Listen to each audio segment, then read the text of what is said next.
ನಮಸ್ತೆ ವೀಕ್ಷಕರೇ, ಶುಭೋದಯ. ನೀವು ನೋಡ್ತಾ ಇದ್ದೀರಾ ಬೃಹತ್ ಜಾತಕಂ ಕಾರ್ಯಕ್ರಮಕ್ಕೆ ಸ್ವಾಗತ. ನಾನು ಪ್ರವೀಣಿ ದಾಸ್. ವೀಕ್ಷಕರೇ, ನಿಮಗೆಲ್ಲ ಗೊತ್ತಿರೋ ಹಾಗೆ ನಮ್ಮ ಕಾರ್ಯಕ್ರಮದ ಮುಖಾಂತರವಾಗಿ ಪ್ರತಿನಿತ್ಯವೂ ಕೂಡ ಇವತ್ತಿನ ಪಂಚಾಂಗ, ಗ್ರಹಗತಿಗಳು ಯಾವ ರೀತಿಯಾಗಿದೆ, ಹಾಗೆ 12 ರಾಶಿಗಳ ಫಲಾನುಫಲ ಯಾವ ರೀತಿಯಾಗಿದೆ, ಯಾವ ರಾಶಿಗೆ ಶುಭ, ಯಾರಿಗೆ ಅಶುಭ, ಹಾಗೆ ಆ ಸಮಸ್ಯೆಗಳಿಗೆ ಸೂಕ್ತವಾದಂಥ ಪರಿಹಾರ ಮಾರ್ಗಗಳು ಹೇಗಿರುತ್ತೆ, ಇದರ ಕುರಿತಾಗಿ ಒಂದಷ್ಟು ಮಾಹಿತಿ, ಹಾಗೆ ಪ್ರತಿ ಸಂಚಿಕೆಯಂತೆ ಇವತ್ತಿನ ಸಂಚಿಕೆಯಲ್ಲೂ ಕೂಡ ಒಂದು ಹೊಸ ವಿಚಾರದ ಕುರಿತಾಗಿ ಒಂದಷ್ಟು ಮಾಹಿತಿಯನ್ನು ಗುರುಜಿಯವರು ನಮಗೆ ನೀಡ್ತಾರೆ. ಸೊ ಇವತ್ತಿನ ಸಂಚಿಕೆಯಲ್ಲಿ ಕಾರ್ತಿಕ ಮಾಸದಲ್ಲಿ ದೀಪೋತ್ಸವವನ್ನು ಮಾಡ್ತೀವಿ, ದೀಪಗಳನ್ನು ಹಚ್ತೀವಿ. ಸೊ ಇದರ ಉದ್ದೇಶ ಏನು, ಇದರ ಹಿನ್ನೆಲೆ ಏನು, ಇದರ ಇತಿಹಾಸ ಏನು, ದೀಪಗಳನ್ನು ಯಾಕೆ ಹಚ್ಚಬೇಕು, ಯಾಕೆ ಶ್ರೇಷ್ಠ, ಇದರ ಕುರಿತಾಗಿ ಒಂದಷ್ಟು ಮಾಹಿತಿಯನ್ನು ಪಡ್ಕೊಳ್ಳೋಣ. ಈ ಎಲ್ಲ ಮಾಹಿತಿಯನ್ನು ನೀಡಲಿಕ್ಕೆ ಇವತ್ತು ನಮ್ಮೊಟ್ಟಿಗೆ ಇದ್ದಾರೆ ಆಧ್ಯಾತ್ಮಿಕ ಚಿಂತಕರು, ಪ್ರಖ್ಯಾತ ಜ್ಯೋತಿಷಿಗಳು ಆಗಿರುವಂತಹ ಶ್ರೀ ವೆಂಕಟರಮಣ ಭಟ್ ಗುರುಜಿಯವರು. ಮೊದಲನೇದಾಗಿ ಗುರುಗಳನ್ನು ಕಾರ್ಯಕ್ರಮಕ್ಕೆ ಬರಮಾಡ್ಕೊಳ್ಳೋಣ. ಗುರುಗಳೇ ನಮಸ್ತೆ, ಕಾರ್ಯಕ್ರಮಕ್ಕೆ ಸ್ವಾಗತ. ನಮಸ್ಕಾರ. ಇನ್ನು ವೀಕ್ಷಕರೇ, ಮೊದಲನೇದಾಗಿ ಇವತ್ತಿನ ಪಂಚಾಂಗ ಹೇಗಿದೆ ಅನ್ನೋದನ್ನು ನಾವು ತಿಳ್ಕೊಳ್ಳೋಣ. ಗುರುಗಳೇ, ಇವತ್ತಿನ ಪಂಚಾಂಗ ಹೇಗಿದೆ ತಿಳಿಸ್ಕೊಡಿ. ಓಂ ಗುರುಬ್ರಹ್ಮ ಗುರುರ್ವಿಷ್ಣು ಗುರುರ್ದೇವೋ ಮಹೇಶ್ವರ ಗುರು ಸಾಕ್ಷಾತ್ ಪರಂ ಬ್ರಹ್ಮ ತಸ್ಮೈ ಶ್ರೀ ಗುರವೇ ನಮಃ. ಏಕ ಏವ ಪರಬ್ರಹ್ಮ ಪರಮಾತ್ಮ ದಿಗಂಬರಃ ಸ್ವಯಮೇವ ಗುರು ಸಾಕ್ಷಾತ್ ಸುಬ್ರಾಜಃ ಪಾತು ನಃ ಸದಾ ಕಾರುಣ್ಯಮೂರ್ತಿಂ ಕಮನೀಯರೂಪಂ ದಿಗಂಬರಂ ಯೋಗಿಗಣೈಃ ಸುಪೂಜ್ಯಂ ಸ್ವಭಕ್ತರಕ್ಷಾರ್ಥಕೃತಾವತಾರಂ ಸುಬ್ರಾಜರಾಜಂ ಶರಣಂ ಪ್ರಪದ್ಯೆ ಶ್ರೀಪಾದರಾಜಂ ಶರಣಂ ಪ್ರಪದ್ಯೆ. ದತ್ತಾತ್ರೇಯೋ ಮಹಾಯೋಗಿ ಭಗವಾನ್ ಭೂತಭಾವನಃ ಚತುರ್ಭುಜೋ ಮಹಾವಿಷ್ಣುಃ ಯೋಗಸಾಮ್ರಾಜ್ಯದೀಕ್ಷಿತಃ. ನಮಃ ಶಾಂತಾಯ ದಿವ್ಯಾಯ ಸತ್ಯಧರ್ಮಸ್ವರೂಪಿಣೆ ಸ್ವಾನಂದಾಮೃತತೃಪ್ತಾಯ ಶ್ರೀಧರಾಯ ನಮೋ ನಮಃ. ಶ್ರೀ ಗುರುಭ್ಯೋ ನಮಃ. ಶ್ರೀ ಕ್ರೋಧಿನಾಮ ಸಂವತ್ಸರ ದಕ್ಷಿಣಾಯನ ಶರದೃತು ಕಾರ್ತಿಕ ಮಾಸ ಕೃಷ್ಣ ಪಕ್ಷ ಶನಿವಾರ ವಿಶಾಖಾ ನಕ್ಷತ್ರ ಅತಿಗಂಡನಾಮ ಯೋಗ ಶಕುನೀಕರಣ. ಇದು ಇವತ್ತಿನ ಪಂಚಾಂಗ. ಇನ್ನು ವೀಕ್ಷಕರೇ, ಇವತ್ತಿನ ಪಂಚಾಂಗ ಹೇಗಿದೆ ಅನ್ನೋದನ್ನು ತಿಳ್ಕೊಂಡಿದ್ದಾಯಿತು. 12 ರಾಶಿಗಳಲ್ಲಿ ಮೊದಲ 6 ರಾಶಿಗಳು ಯಾವ ರೀತಿಯಾಗಿದೆ, ಯಾವ ರಾಶಿಗೆ ಶುಭ, ಯಾರಿಗೆ ಅಶುಭ, ಹಾಗೆ ಆ ಸಮಸ್ಯೆಗಳಿಗೆ ಪರಿಹಾರಗಳನ್ನು ಗುರುಜಿಯವರು ಯಾವ ರೀತಿಯಾಗಿ ತಿಳಿಸ್ಕೊಡ್ತಾರೆ ತಿಳ್ಕೊಳ್ಳೋಣ. ಗುರುಗಳೇ, ಮೊದಲ 6 ರಾಶಿಗಳು ಹೇಗಿವೆ ತಿಳಿಸ್ಕೊಡಿ. ಓಂ ಮಾತೃದೇವೋ ಭವ ಪಿತೃದೇವೋ ಭವ. ಓಂ ಶಮಗ್ನಿರಗ್ನಿಭಿಃ ಕರಚ್ಛನ್ನಸ್ತಪತು ಸೂರ್ಯಾಃ ಶಂವಾತೋ ವಾತ್ವರಪ ಅಪಸೃಧಾಃ. ಓಂ ಪ್ರಜಾಪತೇನ ತ್ವದೇತಾನ್ಯನ್ಯೋ ವಿಶ್ವಾ ಜಾತಾನಿ ಪರಿತಾ ಬಭೂವ. ಯತ್ಕಾಮಾಸ್ತೆ ಜುಹುಮಸ್ತನ್ನೋ ಅಸ್ತು ಭಜಗ್ಗಸ್ಯಾಮ ಪತಯೋ ರಜೀಣಾಂ. ಓಂ ಇಮಯ್ಯಮಪ್ರಸ್ತರಮಾಹಿ ಸೀತಾಂಗಿರೋಭಿಃ ಪಿತೃಭಿಃ ಸಂವಿಧಾನಃ. ಆತ್ವಾ ಮಂತ್ರಾಃ ಕವಿಶಸ್ತಾವಹಂತ್ವೇನಾರಾಜನ ಹವಿಷಾ ಮಾತಜಸ್ವ. ಇವತ್ತು ಶನಿವಾರ ಆಗಿರೋದ್ರಿಂದ ವಿಶೇಷವಾಗಿ ನಾವು ಶನೇಶ್ವರನ ಆರಾಧನೆಯನ್ನು ನಾವೆಲ್ಲರೂ ಕೂಡ ಮಾಡಲೇಬೇಕು. ಯಾಕೆಂತಂದರೆ ಆಯುಷ್ಯಂ ಜೀವನೋಪಾಯಂ ಮರಣಂಚ ಶನೇಶ್ವರಾತ್. ನಮಗೆ ಎಲ್ಲರಿಗೂ ಕೂಡ ಆಯುಷ್ಯ ಬೇಕು, ಆಯುಷ್ಯ ಜೊತೆಯಲ್ಲಿ ಆರೋಗ್ಯನೂ ಬೇಕು. ಎರಡೂ ಕೂಡ ನಮ್ಮ 2 ಕಣ್ಣಿದ್ದಂಗೆ. ಒಂದು ಕಣ್ಣಿದ್ರೆ ನಮಗೆ ಅಷ್ಟು ಅದರ ಆ ದೃಷ್ಟಿ ನಮಗೆ ಸರಿಯಾಗಿ ಕಾಣೋದಿಲ್ಲ. ಹಾಗೆ ಎರಡೂ ಕಣ್ಣು ಬೇಕು, ಆಯುಷ್ಯನೂ ಬೇಕು, ಆರೋಗ್ಯವೂ ಬೇಕು. ಹಾಗೆ ನಮಗೆ ಆ ಆಯುಷ್ಯವನ್ನು ಕೊಡತಕ್ಕಂಥವನು ಶನೇಶ್ವರನಾಗಿದ್ದಾನೆ. ಹಾಗೆ ಜೀವನೋಪಾಯಂ ಅಂದರೆ ನಮಗೆ ನಾವು ಎಷ್ಟು ಯಾವ ರೀತಿಯಲ್ಲಿ ಜೀವನವನ್ನು ನಡೆಸಬೇಕು ಅಥವಾ ನಡೆಸ್ತೇವೆ ಇದನ್ನೆಲ್ಲ ತೀರ್ಮಾನ ಮಾಡುವವನು ಶನೇಶ್ವರ. ಯಾಕೆಂದರೆ 9 ಗ್ರಹಗಳು ನಮ್ಮ ದೇಹದಲ್ಲೇ ಇದ್ದಾರೆ. ಅವು ಏನು ಮಾಡ್ತಾರೆ ಅಂತ ಅಂದರೆ ನಮಗೆ ಆ ಸಂದರ್ಭದಲ್ಲಿ ಇಂತಿಂಥ ಸಂದರ್ಭದಲ್ಲಿ ಅವರು ನಮಗೆ ಇಷ್ಟು ರೀತಿಯಾದಂಥ ಸುಖವನ್ನು ಅಥವಾ ಕಷ್ಟವನ್ನು ನಮ್ಮ ಶರೀರಕ್ಕೆ ಅವರು ಕೊಡ್ತಾರಂತೆ. ನಮಗೆ ಆ ಶರೀರಕ್ಕೆ ಕೊಡ್ತಾರೆ ಅಂತ ಅಂದರೆ ಯಾವ ರೀತಿ ಅವರು ಕೊಡ್ತಾರೆ ಅಂತ ಆದರೆ ಅವರು ನಮಗೆ ನೋವು ನಲಿವಿನ ರೂಪದಲ್ಲಿ ಅವರು ನಮಗೆ ಆ ಫಲವನ್ನು ಕೊಡ್ತಾರಂತೆ. ಅದಕ್ಕಾಗಿ ನಾವು ವಿಶೇಷವಾಗಿ ಶನೇಶ್ವರನ ಆರಾಧನೆಯನ್ನು ಇವತ್ತಿನ ದಿವಸ ನಾವು ಬಹಳ ಮುಖ್ಯವಾಗಿ ಮಾಡಬೇಕಾಗ್ತದೆ. ಮೊದಲನೇದಾಗಿ ಮೇಷರಾಶಿ. ಮೇಷರಾಶಿಯಲ್ಲಿರೋರಿಗೆ ಸಂಗಾತಿಯಲ್ಲಿ ಕಲಹ ಬರತಕ್ಕಂಥದ್ದು, ಹಾಗೆ ವ್ಯಾಪಾರದಲ್ಲಿ ಸ್ವಲ್ಪ ತೊಡಕು ಉಂಟಾಗತಕ್ಕಂಥದ್ದು, ಹಾಗೆ ದೇವತಾ ಅನುಕೂಲ ಹೇಳತಕ್ಕಂಥದ್ದು ನಮಗೆ ಇವತ್ತಿನ ದಿವಸ ಇರುವಂಥದ್ದು. ಯಾಕೆಂದರೆ ದೇವತೆ ಅನುಕೂಲ, ಆ ದೇವರ ಸ್ಮರಣೆ ಹೇಳತಕ್ಕಂಥದ್ದು ಮನುಷ್ಯನಿಗೆ ಬಹಳ ಮುಖ್ಯವಾಗಿ ಬೇಕಾಗತಕ್ಕಂಥದ್ದು. ನಮಗೆ ಯಾವುದೇ ಕೆಲಸವನ್ನು ನಾವು ಮಾಡುವುದಾದರೂ ಕೂಡ ಆ ದೇವತೆಗಳ ಅನುಗ್ರಹ ಬೇಕಂತೆ. ಎಷ್ಟು ನಮಗೆ ಆ ಅನುಕೂಲ ಅಥವಾ ಅನುಗ್ರಹ ಎಷ್ಟು ನಮಗೆ ದೇವತೆಗಳ ಅನುಗ್ರಹ ಬೇಕು ಅಂತಾದರೆ, ನಮಗೆ ಎಷ್ಟು ಭಕ್ತಿಯಿಂದ ನಾವು ಭಗವಂತನ ಸ್ಮರಣೆ ಮಾಡುತ್ತೇವೆ ಅಷ್ಟು ನಮಗೆ ದೇವರ ಅನುಕೂಲ ಅಥವಾ ದೇವರಿಂದ ನಮಗೆ ಆಶೀರ್ವಾದ ಹೇಳತಕ್ಕಂಥದ್ದು ಸಿಗುವಂಥದ್ದು. ಪೂರ್ವ ಜನ್ಮದಲ್ಲಿ ನಾವು ಗೊತ್ತಿದ್ದೋ ಅಥವಾ ಗೊತ್ತಿಲ್ಲದೇನೋ ಅಥವಾ ಅನಿವಾರ್ಯವಾಗಿ ಯಾವುದೇ ಕರ್ಮವನ್ನು ನಾವು ಮಾಡಿದ್ವೋ ಅದರಿಂದ ನಾವು ಇವತ್ತು ಕಷ್ಟಪಡ್ತಾ ಇದ್ದೇವೆ ಅಂತ ನಾವು ಬೇಜಾರು ಮಾಡಿಕೊಳ್ಬಾರ್ದು. ಈ ಎಲ್ಲ ಕರ್ಮವನ್ನು ಹಿಮ್ಮೆಟ್ಟಿ ಆ ಎಲ್ಲ ಕರ್ಮವನ್ನು ಕೂಡ ಓಡಿಸ್ತಕ್ಕಂಥ ಶಕ್ತಿ ದೇವತೆಗಳ ಸ್ಮರಣೆಯಿಂದ ಇರತಕ್ಕಂಥದ್ದು. ಯಾಕೆಂತಂದರೆ ವಿಶೇಷವಾಗಿ ನಮಗೆ ಪುರುಷ ಪ್ರಯತ್ನ ಹೇಳಿ ನಮಗೆ ಭಗವಂತ ಕೊಟ್ಟಿದ್ದಾನಂತೆ. ಯಾವ ರೀತಿ ಪುರುಷ ಪ್ರಯತ್ನ ಕೊಟ್ಟಿದ್ದಾನೆ ಅವನು ನಮಗೆ ಕೊಟ್ಟಿರತಕ್ಕಂಥದ್ದು ವಿಶೇಷವಾಗಿ ಬುದ್ಧಿಶಕ್ತಿ ಅಂತ ಕೊಟ್ಟಿದ್ದಾನೆ. ಬುದ್ಧಿಶಕ್ತಿ ಅಂದರೆ ಆಲೋಚನೆ ಮಾಡುವಂತಹ ಶಕ್ತಿ. ನಾವು ಆಲೋಚನೆ ಮಾಡಬೇಕು, ಯಾವ ರೀತಿಯಲ್ಲಿ ನಮಗೆ ಯಾವುದು ಒಳ್ಳೆಯದು ಯಾವುದು ಕೆಟ್ಟಿದ್ದು ಹೇಳಿ ನಮಗೆ ಆಲೋಚನೆ ಮಾಡುವಂಥ ಶಕ್ತಿ ಭಗವಂತ ನಮಗೆ ಕೊಟ್ಟಿದ್ದಾನೆ. ಹಾಗಾಗಿ ವಿಶೇಷವಾಗಿ ನಾವು ಇವತ್ತು ಭಗವಂತನ ಸ್ಮರಣೆ ಭಕ್ತಿಯಿಂದ, ಅಂದರೆ ನಮಗೆ ದೇವತೆಗಳ ದರ್ಶನ ಮಾಡುವಂಥ ಒಂದು ಮನಸ್ಥಿತಿ ಬರತಕ್ಕಂಥದ್ದು, ಅಥವಾ ದೇವರ ಸ್ಮರಣೆ ಮಾಡಬೇಕು ಹೀಗೆ, ಅಥವಾ ದಾನ ಧರ್ಮ ಮಾಡಬೇಕು ಹೇಳುವಂಥ ಒಂದು ಮಾನಸಿಕವಾದಂಥ ಶಕ್ತಿ ಹೇಳತಕ್ಕಂಥದ್ದು ಇವತ್ತಿನ ದಿವಸ ನಮಗೆ ಎಲ್ಲ ರೀತಿಯಲ್ಲೂ ಕೂಡ ವೃದ್ಧಿ ಆಗತಕ್ಕಂಥದ್ದು.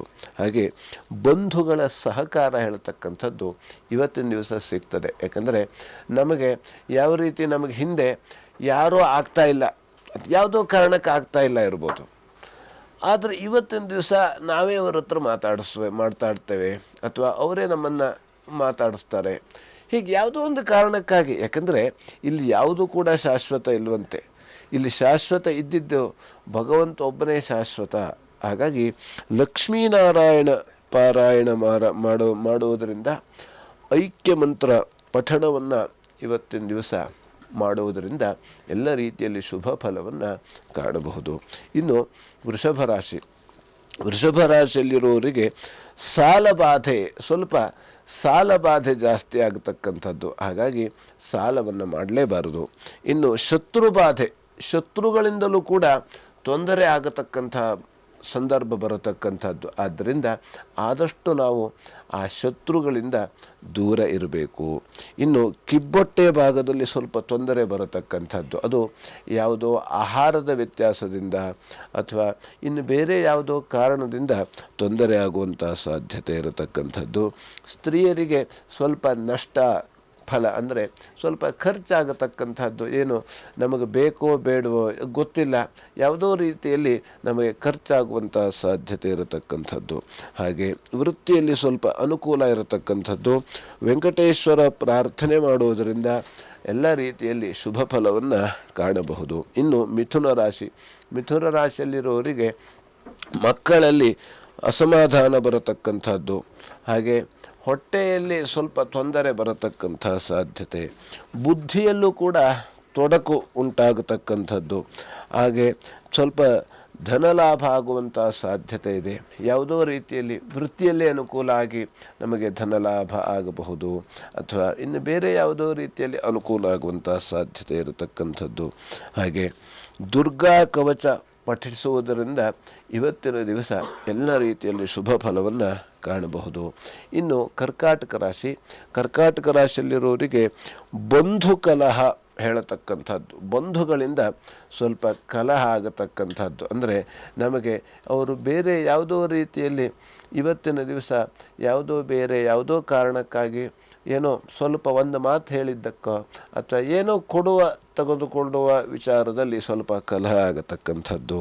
ಪ್ರಯಾಣದಲ್ಲಿ ತೊಂದರೆ ಬರುವಂತಹ ಸಾಧ್ಯತೆ ಇರತಕ್ಕಂಥದ್ದು.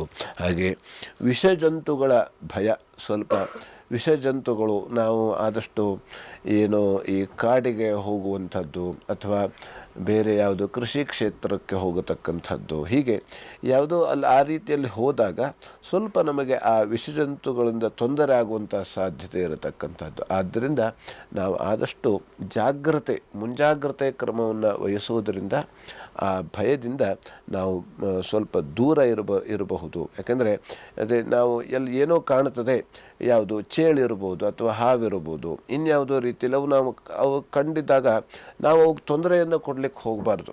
ನಾವು ಯಾವುದೇ ಪ್ರಾಣಿಗೆ ತೊಂದರೆ ಕೊಡದೇ ಇದ್ದರೆ ಅವು ನಮಗೆ ತೊಂದರೆ ಕೊಡುವುದಿಲ್ವಂತೆ. ಹಾಗಾಗಿ ಯಾಕೆಂದರೆ ಮನುಷ್ಯನಷ್ಟು ಯಾವ ರೀತಿ ಮನುಷ್ಯನೇ ಕೆಲವೊಬ್ಬರಿಗೆ ತೊಂದರೆ ಕೊಡದೇ ಇದ್ದರೂ ತೊಂದರೆ ಕೊಡ್ತಾನೆ ಇನ್ನೊಬ್ಬರಿಗೆ. ಆದರೆ ಪ್ರಾಣಿಗಳು ಹಾಗಲ್ವಂತೆ, ಅವರಿಗೆ ತೊಂದರೆ ಆದರೂ ಮಾತ್ರ ಅವರು ನಮ್ಮ ಮೇಲೆ ಸಿಟ್ಟು ಮಾಡ್ತಾರೆ ಅವರು. ಹಾಗಾಗಿ ಆದಷ್ಟು ತೊಂದರೆ ಆ ರೀತಿಯಲ್ಲಿ ನಾವು ಯಾವುದೇ ಪ್ರಾಣಿಗಳಿಗೂ ಕೂಡ ಇವತ್ತಿನ ದಿವಸ ತೊಂದರೆಯನ್ನು ಕೊಡಬಾರದು. ಆರೋಗ್ಯದಲ್ಲಿ ಸ್ವಲ್ಪ ಸಮಸ್ಯೆ ಆಗತಕ್ಕಂಥದ್ದು, ಆರೋಗ್ಯದಲ್ಲಿ ಸ್ವಲ್ಪ ವ್ಯತ್ಯಾಸ ಆಗುವಂಥ ಸಾಧ್ಯತೆ ಇರತಕ್ಕಂಥದ್ದು. ದುರ್ಗಾ ಪರಮೇಶ್ವರಿ ಪ್ರಾರ್ಥನೆ ಮಾಡೋದರಿಂದ ಎಲ್ಲ ರೀತಿಯಲ್ಲಿ ಶುಭ ಫಲವನ್ನು ಕಾಣಬಹುದು.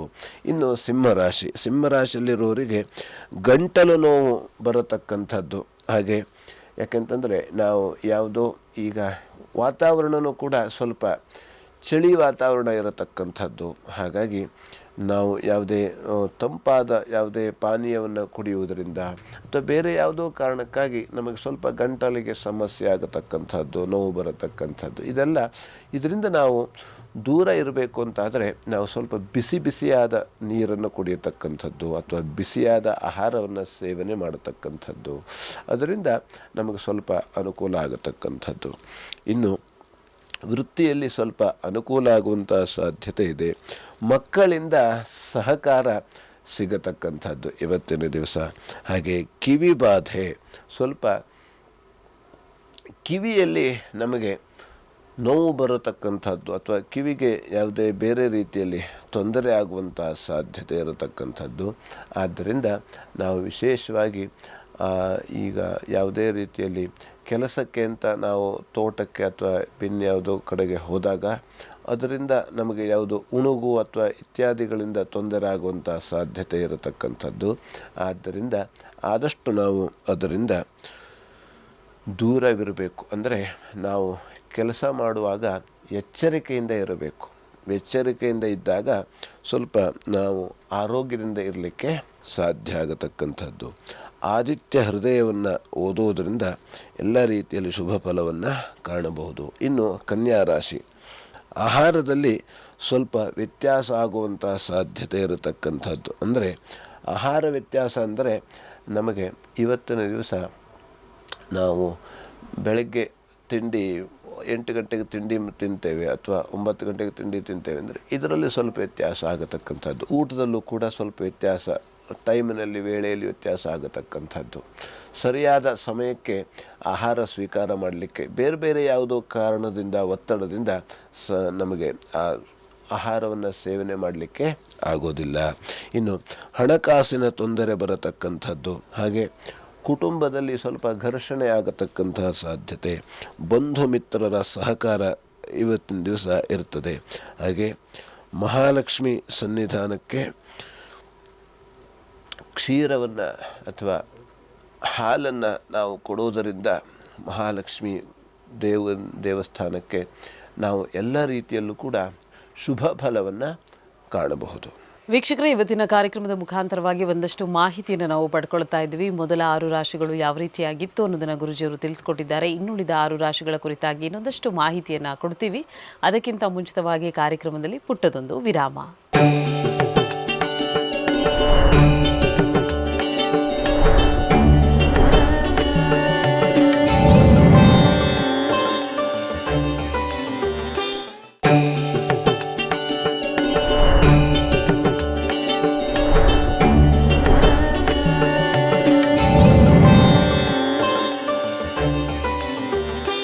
ವಿರಾಮದ ಬಳಿಕ ಕಾರ್ಯಕ್ರಮಕ್ಕೆ ಸ್ವಾಗತ. ವೀಕ್ಷಕರೇ, ಇವತ್ತಿನ ಕಾರ್ಯಕ್ರಮದ ಮುಖಾಂತರವಾಗಿ ಒಂದಷ್ಟು ಮಾಹಿತಿಯನ್ನು ಗುರುಗಳ ಕಡೆಯಿಂದ ನಾವು ಪಡ್ಕೊಳ್ತಾ ಇದ್ದೀವಿ. ಗುರುಗಳನ್ನು ನೀವು ನೇರವಾಗಿ ಬಂದು ಭೇಟಿ ಆಗಬೇಕು ಅಂದರೆ ನಿಮ್ಮ ಟಿವಿ ಸ್ಕ್ರೀನ್ ಮೇಲೆ ಕಾಣ್ತಾ ಇರುವಂಥ ನಂಬರ್ಗೆ ಕರೆ ಮಾಡಿ ಒಂದು ಅಪಾಯಿಂಟ್ಮೆಂಟ್ನ ಫಿಕ್ಸ್ ಮಾಡಿಕೊಂಡು ತದನಂತರ ಭೇಟಿ ಆಗಲಿಕ್ಕೆ ಅವಕಾಶವಿದೆ ಅಂತ ಹೇಳ್ತಾ, ಇನ್ನು ದ್ವಾದಶ ರಾಶಿಗಳಲ್ಲಿ ಮೊದಲ 6 ರಾಶಿಗಳು ಯಾವ ರೀತಿಯಾಗಿತ್ತು ಅನ್ನೋದನ್ನು ತಿಳ್ಕೊಂಡಿದ್ದಾಯಿತು.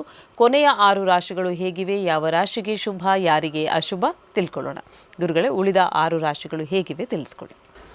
ಇನ್ನು ತುಲಾರಾಶಿಯಲ್ಲಿರೋರಿಗೆ ಇವತ್ತಿನ ದಿವಸ ಆರೋಗ್ಯದಲ್ಲಿ ಸ್ವಲ್ಪ ವ್ಯತ್ಯಾಸ ಆಗುವಂಥ ಸಾಧ್ಯತೆ ಇರತಕ್ಕಂಥದ್ದು. ಯಾಕಂದರೆ ನಮಗೆ ಆರೋಗ್ಯದಲ್ಲಿ ವ್ಯತ್ಯಾಸ ಆಗ್ತದೆ ಅಂತಾದರೆ ಒಂದು ಕಾರಣ ನಮಗೆ ಯಾವ ರೀತಿಯಲ್ಲಿ ಊಟದಲ್ಲಿ ವ್ಯತ್ಯಾಸ ಆದಾಗ, ಅಥವಾ 2 ರೀತಿಯಲ್ಲಿ, ಇನ್ನೊಂದು ವಾತಾವರಣದಲ್ಲಿ ವ್ಯತ್ಯಾಸ ಆದಾಗಲೂ ಕೂಡ ಆರೋಗ್ಯದಲ್ಲಿ ವ್ಯತ್ಯಾಸ ಆಗತಕ್ಕಂಥದ್ದು. ಸಾಮಾನ್ಯವಾಗಿ ಹೆಚ್ಚಿಗೆ ಊಟದಲ್ಲೇ ವ್ಯತ್ಯಾಸ ಆದಾಗ ಆರೋಗ್ಯ ಸಮಸ್ಯೆ ಬರತಕ್ಕಂಥದ್ದು. ಯಾಕೆಂತಂದರೆ ನಾವು ನಮ್ಮ ಶರೀರಕ್ಕೆ ಕರಿದ ಪದಾರ್ಥಗಳು ಬೇಡವಂತೆ, ಎಣ್ಣೆ ಪದಾರ್ಥಗಳು ನಮ್ಮ ಶರೀರಕ್ಕೆ ಬೇಡವಾದದ್ದು. ಆದರೆ ನಮ್ಮ ನಾಲಿಗೆಗೆ ಅದು ರುಚಿಯಾಗತಕ್ಕಂಥದ್ದು. ಆದರೆ ನಾಲಿಗೆ ಬಯಸುವುದು ಕರಿದ ಪದಾರ್ಥವನ್ನು, ಆದರೆ ಹೊಟ್ಟೆ ಬಯಸುವುದು ನಮಗೆ ಒಳ್ಳೆಯ ಈ ಎಣ್ಣೆ ಕರಿದ ಪದಾರ್ಥ ಅಲ್ಲದೇ ಇದ್ದದ್ದನ್ನು ಹೊಟ್ಟೆ ಬಯಸ್ತದೆ. ಯಾಕೆಂತಂದರೆ ಅದು ನಮಗೆ ಗೊತ್ತಿಲ್ಲದೆ ಅಥವಾ ಬೇರೆ ಯಾವುದೋ ರುಚಿ ಅಂತ ನಾವು ತಿಂದುಬಿಡ್ತೇವೆ, ಆದರೆ ಅದು ಸರಿಯಾಗಿ ಜೀರ್ಣ ಆಗೋದಿಲ್ಲ. ಅದರಿಂದ ಏನಾಗ್ತದೆ ಅಂತಾದರೆ ನಮ್ಮ ಕರುಳಿಗೆ ಸಮಸ್ಯೆ ಆಗತಕ್ಕಂಥದ್ದು ಅಥವಾ ಜಠರಕ್ಕೆ ಸಮಸ್ಯೆ ಆಗತಕ್ಕಂಥದ್ದು. ಇದರಿಂದ ಆರೋಗ್ಯದಲ್ಲಿ ವ್ಯತ್ಯಾಸ ಆಗತಕ್ಕಂಥದ್ದು ಸಾಮಾನ್ಯವಾಗಿ. ಇನ್ನೊಂದು, ವಾತಾವರಣದಲ್ಲೂ ಕೂಡ ವ್ಯತ್ಯಾಸ ಆಗ್ತದೆ. ಈ ವಾತಾವರಣದಲ್ಲಿ ವ್ಯತ್ಯಾಸ ಆಗತಕ್ಕಂಥದ್ದು ಯಾವ ರೀತಿ, ಮಳೆ ಬಿಸಿಲು ಇವೆಲ್ಲ ಬಂದಾಗ ನಮಗೆ ಆ ರೀತಿಯಲ್ಲಿ ಆರೋಗ್ಯದಲ್ಲೂ ಕೂಡ ವ್ಯತ್ಯಾಸ ಆಗುವಂಥ ಸಾಧ್ಯತೆ ಇರತಕ್ಕಂಥದ್ದು. ಹಾಗೆ ವೃತ್ತಿಯಲ್ಲಿ ಸ್ವಲ್ಪ ಅನುಕೂಲ ಆಗುವಂಥ ಸಾಧ್ಯತೆ ಇರತಕ್ಕಂಥದ್ದು. ಹಾಗೆ ಸಹೋದರರ ಸಹಕಾರ ಇವತ್ತಿನ ದಿವಸ ಸಿಗುವಂಥದ್ದು. ಯಾಕೆಂದರೆ ಅಣ್ಣ ತಮ್ಮಂದಿರ ಸಹಕಾರ ಹೇಳ್ತಕ್ಕಂಥದ್ದು ಬಹಳ ಮುಖ್ಯವಾಗಿ ಬೇಕಾಗಿರತಕ್ಕಂಥದ್ದು. ವಿಶೇಷವಾಗಿ ಅದಕ್ಕೆ ಮನೆಯಲ್ಲಿ ಅಣ್ಣ ತಮ್ಮ ಸರಿಯಾಗಿದ್ದರೆ ಯಾರು ಏನು ಮಾಡಲಿಕ್ಕೂ ಆಗೋದಿಲ್ವಂತೆ. ಹಾಗಾಗಿ ಅಣ್ಣ ತಮ್ಮ ಅಥವಾ ಅಕ್ಕ ತಂಗಿ ಎಲ್ಲರೂ ಮನೆಯಲ್ಲಿ ಕುಟುಂಬದಲ್ಲಿ ಎಲ್ಲರೂ ಕೂಡ ಸರಿಯಾಗಿ ಇರಬೇಕು.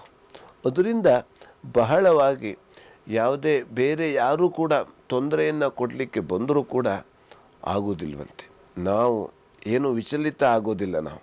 ಹಾಗಾಗಿ ಆದಷ್ಟು ನಾವು ಒಗ್ಗಟ್ಟಿನಿಂದ ಪ್ರತಿಯೊಬ್ಬರೂ ಕೂಡ ಇರಲೇಬೇಕು. ಹಾಗಾಗಿ ಇವತ್ತಿನ ದಿವಸ ದುರ್ಗಾ ಕವಚವನ್ನು ಪಠಿಸುವುದರಿಂದ ಎಲ್ಲ ರೀತಿಯಲ್ಲಿ ಶುಭ ಫಲವನ್ನು ಕಾಣಬಹುದು. ಇನ್ನು ವೃಶ್ಚಿಕ ರಾಶಿಯಲ್ಲಿರೋರಿಗೆ ವ್ಯಯ ಸ್ವಲ್ಪ ಹೆಚ್ಚಾಗತಕ್ಕಂಥ, ಅಂದರೆ ಖರ್ಚು ಸ್ವಲ್ಪ ಜಾಸ್ತಿ ಆಗುವಂಥ ಸಾಧ್ಯತೆ ಇರತಕ್ಕಂಥದ್ದು. ಧನ ಲಾಭ, ನಮಗೆ ಸ್ವಲ್ಪ ಇವತ್ತಿನ ದಿವಸ ಧನ ಲಾಭ ಆಗತಕ್ಕಂಥದ್ದು. ವ್ಯಾಪಾರಸ್ಥರಿಗೆ ಸ್ವಲ್ಪ ಲಾಭ ಆಗತಕ್ಕಂಥದ್ದು, ಅಥವಾ ನಾವು ಮಾಡುವಂಥ ವೃತ್ತಿಯಲ್ಲೇ ಸ್ವಲ್ಪ ಎಲ್ಲ ರೀತಿಯಲ್ಲಿ ಅನುಕೂಲ ಆಗತಕ್ಕಂಥದ್ದು.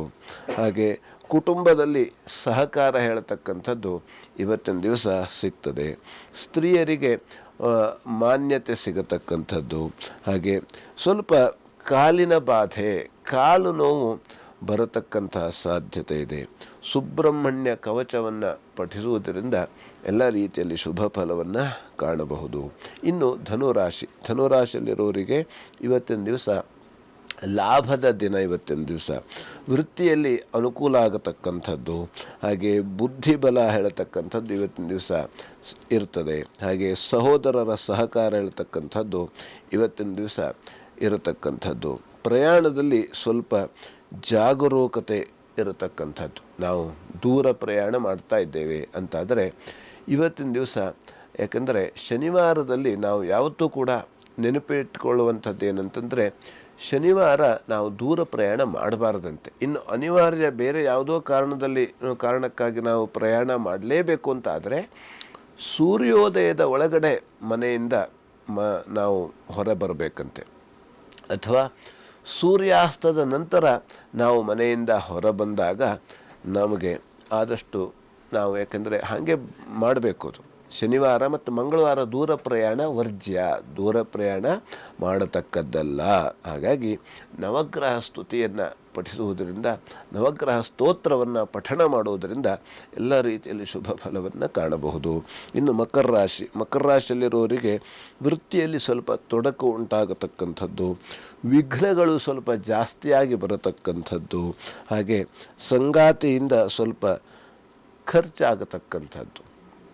ಯಾವುದೇ ರೀತಿಯಲ್ಲಿ ಏನೋ ಬೇಕು, ಬೆಳ್ಳಿ ಬಂಗಾರ ಇರ್ಬೋದು, ಅಥವಾ ಇನ್ನು ಬೇರೆ ಯಾವುದೇ ನಮಗೆ ಬೇಕು ಅಂತ ಇರ್ಬೋದು, ಅದು ನಾವು ತೆಗೆದುಕೊಳ್ಳಿಕ್ಕೆ ಹೋಗ್ತೇವೆ, ಅದರಿಂದ ಸ್ವಲ್ಪ ಖರ್ಚು ಜಾಸ್ತಿ ಆಗತಕ್ಕಂಥದ್ದು. ಆದ್ದರಿಂದ ನಮ್ಮ ಇಷ್ಟ ದೇವತಾ ಪ್ರಾರ್ಥನೆ ಮಾಡುವುದರಿಂದ ಎಲ್ಲ ರೀತಿಯಲ್ಲಿ ಶುಭ ಫಲವನ್ನು ಕಾಣಬಹುದು. ಇನ್ನು ಕುಂಭರಾಶಿಯಲ್ಲಿರುವವರಿಗೆ ಇವತ್ತಿನ ದಿವಸ ಲಾಭದಾಯಕವಾದಂಥ ದಿನ.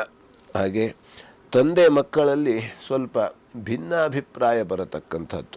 ತಂದೆ ಏನೋ ಹೇಳ್ತಾರೆ, ಮಗ ಅದನ್ನು ನಡೆಸಲಿಕ್ಕೆ ಆಗೋದಿಲ್ಲ, ಕೇಳಲಿಕ್ಕೆ ಆಗೋದಿಲ್ಲ. ಇದರಿಂದ ಏನೋ ಒಂದು ಮಾತು ತಂದೆಗೆ ಮಗ ಹೇಳುವಂಥದ್ದು, ಇದರಿಂದ ಸ್ವಲ್ಪ ಭಿನ್ನಾಭಿಪ್ರಾಯ ಬರತಕ್ಕಂಥದ್ದು.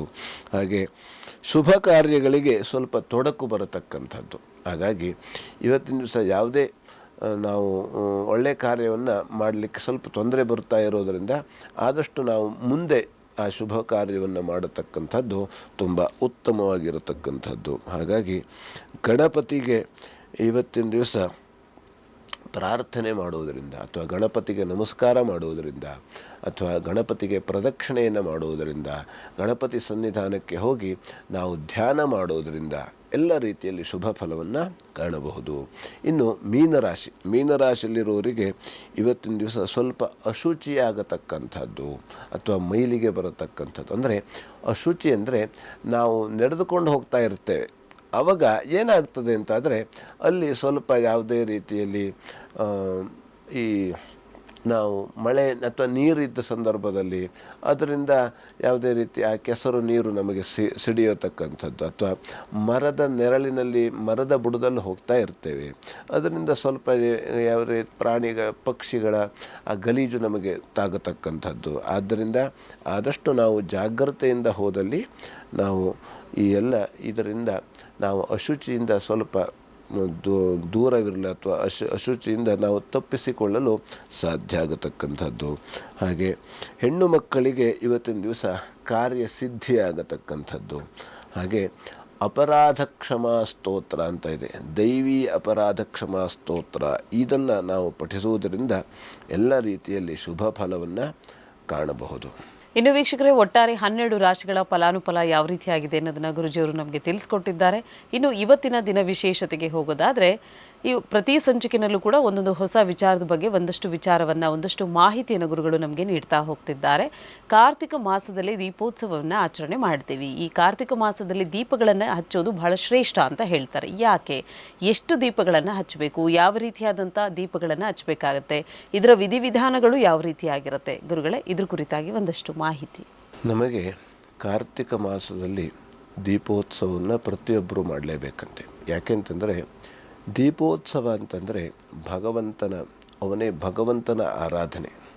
ಯಾಕೆಂದರೆ ಪರಮಾತ್ಮ ನಮ್ಮೆಲ್ಲರಲ್ಲೂ ಕೂಡ ಇದ್ದಾನೆ. ಅವನು ಆರ್ದ್ರಂಜ್ವಲತಿ ಜ್ಯೋತಿರಹಮಸ್ಮಿ ಯೋಹಮಸ್ಮಿ ಬ್ರಹ್ಮಾಹಮಸ್ಮಿ ಅಹಮಸ್ಮಿ ಬ್ರಹ್ಮಾಹಮಸ್ಮಿ ಅಂತ ಉಪನಿಷತ್ತಿನಲ್ಲಿ ಹೇಳ್ತದೆ.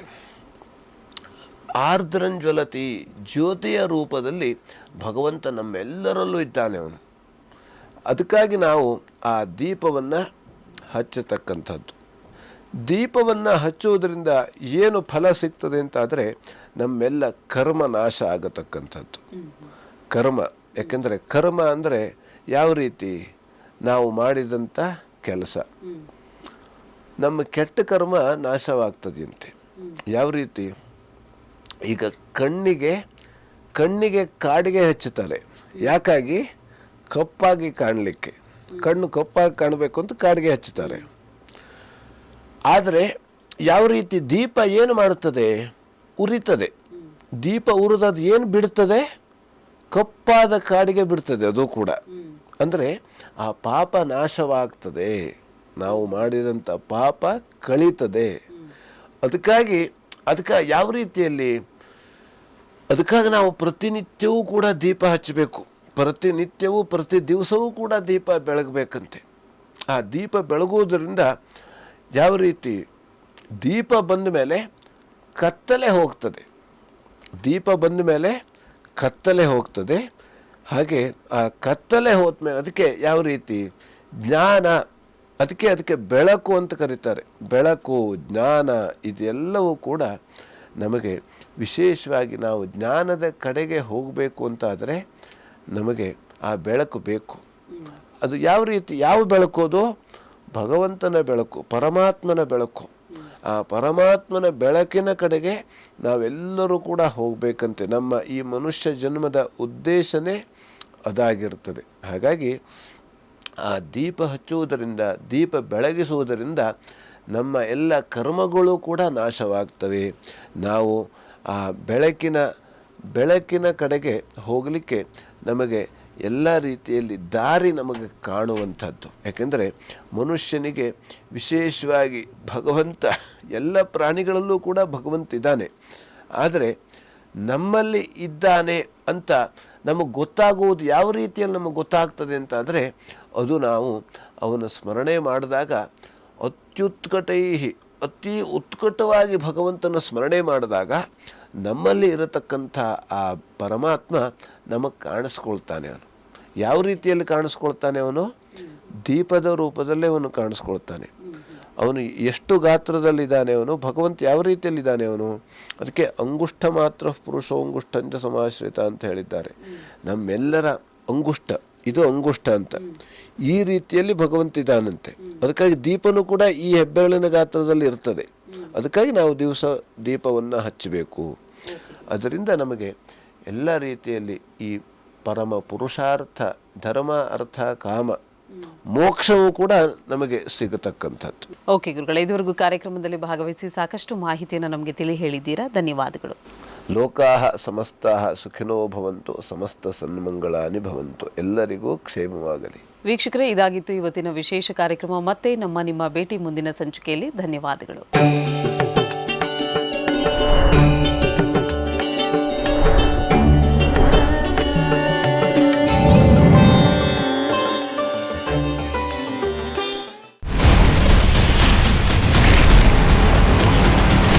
Ashwavega English News. Coming soon. Your channel, your voice, your trust.